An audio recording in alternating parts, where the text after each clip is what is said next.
Well, sir, it's late afternoon as we enter this tall house halfway up in the next block now. And here in the living room, we find Mr. Victor Gook all by himself. Mr. Gook arrived home from the office only a few moments ago, and he's settling himself in his easy chair preparatory to... Oh, but here's a voice from the kitchen. Listen. Vic? Yeah? I was over dining. Sorry to come up the alley and hurried home to catch you before you went away again. I'm not going away again. Hey, Joe, guys. Yeah. I never knew anybody was home. Come down here, Rush. Want to speak to you. Okay. Vic, I'm going to Dwight tomorrow. Think so? Miss Apparat driving up in the car first thing in the morning. Invited me to come along. You like Dwight. Uh-huh. One of the geographical show places of the United States, Dwight. Dwight is a grassy jewel set in a silver necklace of woody We're glass. leaving at 5 o'clock. Yeah, early? Yeah, because Miss Apparat has to be back by noon. Now, listen, if I go, there's 1,001 things you and Rush will have to take care of for me. I believe I have the sense of responsibility required to faithfully discharge Hurry along, any... son. I didn't know anybody was home. We both just now got here. Life works out funny sometimes. Here I was up in my solitary chamber. Suddenly the sound of human Get voices. pencil and paper out of the library table drawer before you sit down. Okay. You will be going to work in the morning, same as usual, won't you? Unless I pass away during the night. Well, there'll be some little things you'll have to handle over your office telephone then, I guess. Rush, bring 2 pencils. One for you and one for your father. I don't seem to be able to locate anything. Oh, there's 1,000 there. Yeah, but none got any points on. Guess I'll have to get a Well, razor feel blade. underneath my writing tablet there. You see my silver pencil with the ribbon on. Gov's probably got a pencil of his own in his pocket. As a matter of fact, I only got 8. So what we going to do, man? Miss Apparat's taking me for a lovely ride to Dwight tomorrow. Yeah? So you and Gov will have to keep the ranch going till I get back. You got any special plans for in the morning? Rooster Davis and myself sort of halfway intend to hop on our bicycles. Yeah. Well, you'll have time to work and play in. Here's a piece of paper, Gus. Say. What time you leaving, man? Awful early. 5 o'clock. What's the idea? Miss Apparat's got to be back by noon. What you going to do in Dwight? Oh, I'm just going to the lovely spin. Miss Apparat's got business with a man. Has to give him the deed to a house. Just hand him the deed to the house? Yeah. Hey, don't draw pictures on me. I'm making a combination kangaroo and porch swing. Well, that's supposed to be your memorandum pad.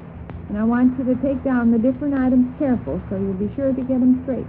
Okay. Good. Ma'am, if Miss Apparat just has to hand the man the deed to the house, why don't she mail it? I don't know, I'm sure. Person can stick a document in the envelope, and our United States Postal System will It's Miss Apparat's business, not mine. I'm thankful for the nice ride. Paper stays fair and warmer for tomorrow, and it'll be a real treat for me. Now, the first thing, Dick, is me getting up in the morning. 5 o'clock, huh? 4 o'clock. You leave at 5. Well, I can't understand why you're leaving so early. Miss Apparat's got to be back by noon. Well, Dwight's less than 40 miles away. You could walk up and walk back if you left at 5 o'clock in the morning. Well, I don't know. I'm not running this shebang. So quit picking flaws. Dick, how about me getting up in the morning? I got that down. You got what down? How about you getting up in the morning? You mean you got it written down on your piece of paper? Why? You give me a memorandum pad, told me to jot down the different items. Now, for goodness sake, let's quit playing around. I want you and Rush to get all this straight. And I want to tell you the things you have to do while they're fresh in my head. Right. Sure. Telephone Miss Brighton and... Now, wait. Let's get it understood about me getting up in the morning. Right. You think I'd better allow myself a full hour and set the alarm for 4? Depends You on... see, Miss Apparat's going to come by and honk about 4:45. 4:45? Yes. Well, tell her not to honk too loud. At 4:45 in the morning, I'm generally in the land of dreams. And it'll be a great shock to my nervous system if automobile Half an hour would be enough. Tonight, before I go to bed, I can lay out what I'm going to wear and so on. I thought my little blue with the cape.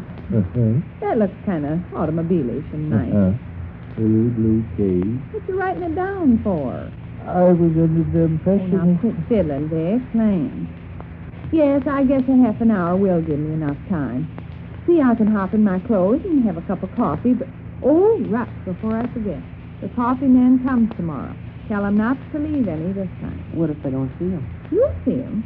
Generally shows up at the back door Saturday mornings at 10 o'clock or in around through there. What if I'm not home at 10 o'clock or in around? Well, run over to Miss Donahue after a while and ask her to tell him. He comes up the alley from Kelsey Street and stops in at her house first. Don't forget now. No. And to be 100% on the safe side, I'll make a note of it. 4:30 then, huh, Vic? What do you mean? I'll get up at 4:30. Gives me a whole half hour to get myself ready and drink a little coffee. Now, how about that beast of an alarm? What? A person can never depend on it. I thought I fixed that. You fixed it so it won't work. Suppose I better borrow Miss Donahue? Yeah, or buy a new one down at the drugstore. For less than $1, they got high-grade alarm clocks that you Yeah. Write that down, son. Alarm clock. Alarm clock. 1. Tell you what some of the guys at the plant do say, when they want to get up early, I mean. They have Ed Weenie, their night watchman, ring them up on the telephone. Oh, no sense bothering him. Ed wouldn't mind. No. Central might think it was funny. What? Oh, man telephoned Miss Gook in the middle of the night. Central would Well, the know. new alarm clock ought to work, and I'll set our old one, too, to be safe. Now, about your boys' meals tomorrow. I'll set out the breakfast things tonight and have your cereal on the stove. All you'll have to do will be to light the jet. And at noon, I was thinking maybe you better eat at the cafeteria.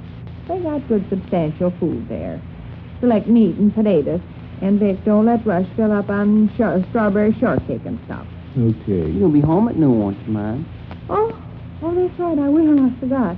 Well, maybe you'll be tired from your journey and won't want to prepare. No, I can fix a little dinner. Got lots in the pantry. Oh, all right, now, son, you got your pencil ready? Uh-huh. Write down, call Miss Brighton and tell her Mama can take the ladies Tuesday. What time should I call her? That don't make any difference. But don't you dare forget. I expect I better call her early. Well, not too early. On Saturday, she generally stays in bed till almost noon. Why don't you call her yourself, then?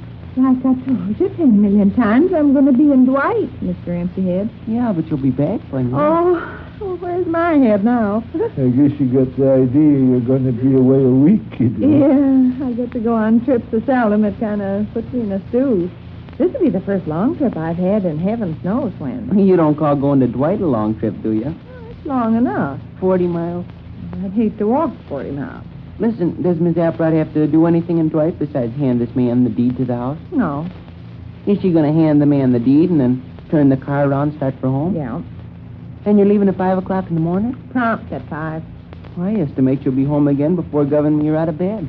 Oh, Mom, 40 miles is nothing in an automobile. maybe you think we're going to race up there 10,000 miles a minute. Miss Applewhite probably won't drive any faster than 35 miles an hour.